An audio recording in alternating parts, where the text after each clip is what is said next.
Hello and welcome to my degree symposium. Today I'll be presenting my project Changing Conversations, the game of slang, and talking about the impact that the internet slang has on language. Okay. So I'll start with a little bit about myself. Throughout my years at Mass Art, I have always used slang terms, but I discovered on social media with my peers and friends. I've recently become curious as to where and how I picked up on these words that I use every day. I introduced a lot of people in my social circle to these constant changes in our language.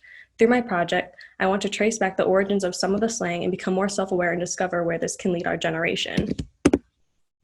So when you think about it, where did slang really come from? So my original proposal is about how today 7,000 languages are spoken around the world and each one is constantly evolving. Hundreds of words and phrases are used in an informal dialect online, and social media are added to the dictionary every day. Slang words can rarely be traced back to their original context, but what if there was a way to follow their evolution and personally engage with the process? So the original question was, in the beginning of the semester, how can internet slang and language impact the future of design and human interaction? And that brings us to my research, which slang defined is as a type of language consisting of words and phrases that are typically regarded as quote-unquote very informal. So some brief history about slang. The first printed use of the word slang was in 1800. However, it was likely used in speech much earlier. Slang terms originate as satirization in a smaller subculture and are co-opted by dominant culture. Slang words can fluctuate from a generalized meaning to a specialized one, then to an entirely new generalized meaning. Like even Mark Twain and Shakespeare created and used their own slang back in their day. And the resources so I read 3 books written by 3 major internet linguists. The first one was Gretchen McCulloch's Because Internet, and then was Ruben Pater's The Politics of Design, and then David Crystal's Internet Linguist, A Student Guide. These books taught me that slang is not linear, and it's a constant rotation of creating, sharing, and evolving. And then this is an image that kind of influenced a lot of my original research, and it's of Egyptian hieroglyphics on top of emojis. And I came across this, and it was interesting and funny commentary on how language is constantly changing and evolving, but at the end of the day, it is just about communication. So a little bit more about slang. There are 3 main kind of categories of slang, and the first would be geographical, which means slang words that have become popularized in certain regions, states, or even individual cities. A familiar example of geographical slang would be the term wicked in New England. This original dictionary definition of wicked is evil and morally wrong. However, in New England, we have spent decades popularizing the use of wicked as a synonym for the words very or extremely. A second type is cultural slang, meaning slang words that were created and defined by a specific group or community of people. An example of cultural slang is the word wig, used on social media primarily by the LGBTQ+ community. It's important to note that the phrase originated in African American vernacular English and became associated with stan culture, as fans of celebrities would respond wig to actions of their idols and people that they stan. The third type of slang is internet slang, which is slang derived from social media, and the category can contain emojis, acronyms, and memes. So after researching about the 3 kind of slang types, the internet plus informal English equals evolution. This process is how the use of slang can change the definitions of words over time. Slang terms are becoming more popularized and therefore more unanimously accepted, which has led many of these new definitions to be added to the dictionary. So this brings me to the survey. And in order to learn more about people's understandings and usages of slang, I created 3 surveys about acronyms, emojis, and different slang terms and phrases. Each survey has a list of examples of each of these, and the respondents were asked to fill in their translations. Some examples of words I tested users on was FML, LMA, LMK, stan, T, shook, and period. And then these were filled out by my peers. And then this is an example of someone kind of above the age of 25 filling it out, and it's kind of just a big question mark. So this shows that you can pretty clearly see the difference of levels in slang knowledge between age groups.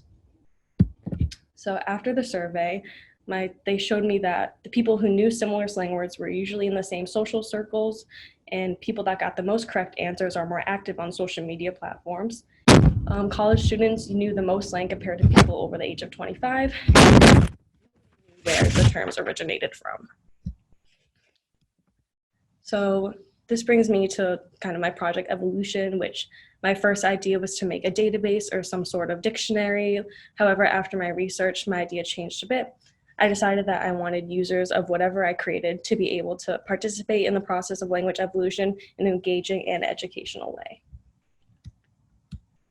So this led me to my new research question: how can I educate and inspire an audience to create their own slang terms and participate in the evolution?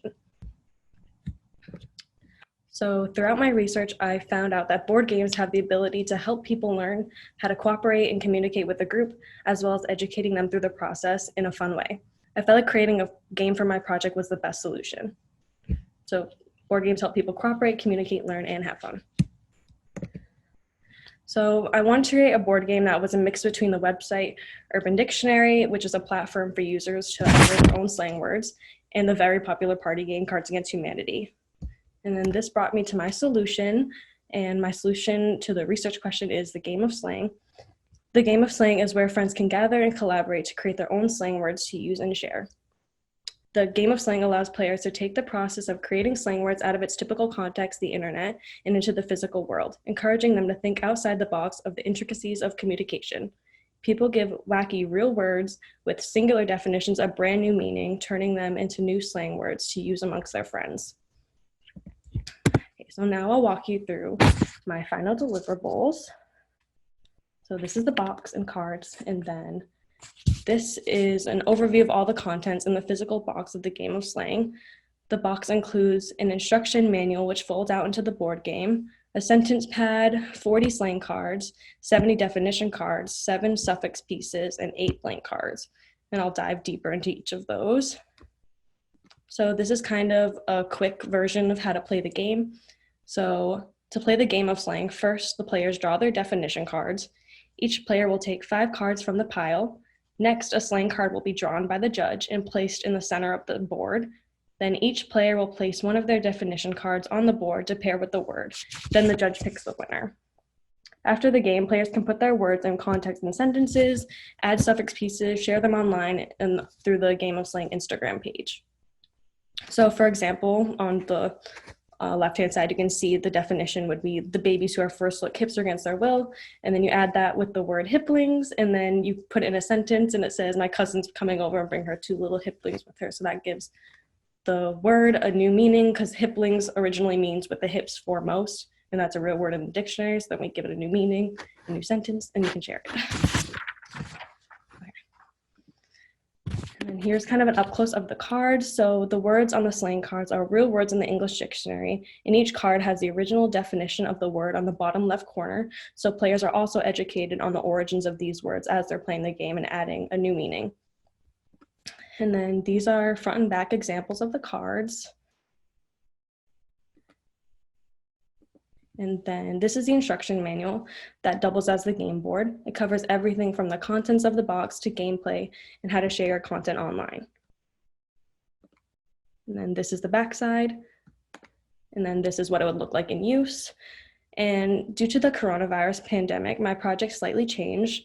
Originally, I was just going to create the physical board game, the game of slang, in the Instagram account. But now that everyone's quarantined at home and can't be with their friends in person, I wanted players to still be able to play my game, so this led me to create the virtual game of slang. So this is a video. So the virtual game of slang follows the same rules as the physical one. The only difference is that it's online. Players can move their cards online and see what other players are doing and communicate via Zoom or FaceTime during gameplay. And here you can see virtual players drawing their definition cards into their own deck. Okay, so now a judge has been chosen and a slang card has been drawn, which is the busted. So players are placing their definitions onto the board and picking which one they think would pair best. Then the judge goes through everyone's definitions, reading them aloud, so the other players before deciding the winner of the round.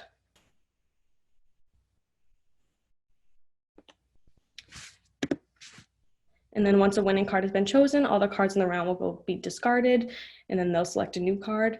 And then in this case, the winner of the round put her new slang term in context by adding the little suffix card to use in the sentence. She changed the word from busted to bustly and used it in the sentence. My knees have been feeling pretty bustly lately, with the definition being when your joints sound like pop rocks from sitting in the same position all day. So that's kind of an abbreviated version of how to play the game online. And then here's a picture of me and all my friends playing over Zoom. And then, so this is the final deliverable, which is the Game of Slang Instagram account. So this will be kind of like the sharing part. So the Instagram profile doubles as a place to make announcements and promotional posts, as well as sharing the slang terms and definitions submitted by players. So here's an example of the feed, and then 2 posts showing the actual game components. And then this is what posts sharing the terms and definitions that users created would look like. For example, on the left-hand side, a player submitted the word kinkle with the definition, a nickname given to someone who can easily seduce people over the internet.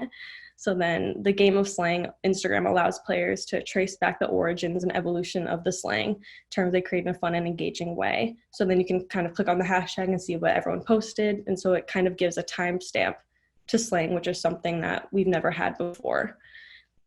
And then here are a few promotional posts. The first is a step-by-step guide to play the virtual game in a swipe gallery. The second is a relevant announcement about COVID-19. And the third is a holiday-centered post for Mother's Day. And by creating the Game of Slang, I hope that I created a fun way for people to participate in the process of language evolution and collaborate creatively with their friends.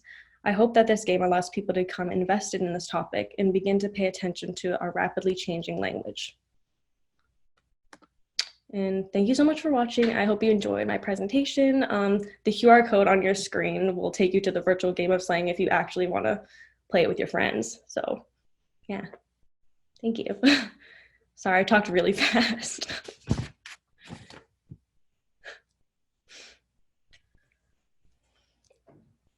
How I reach my audience for this project.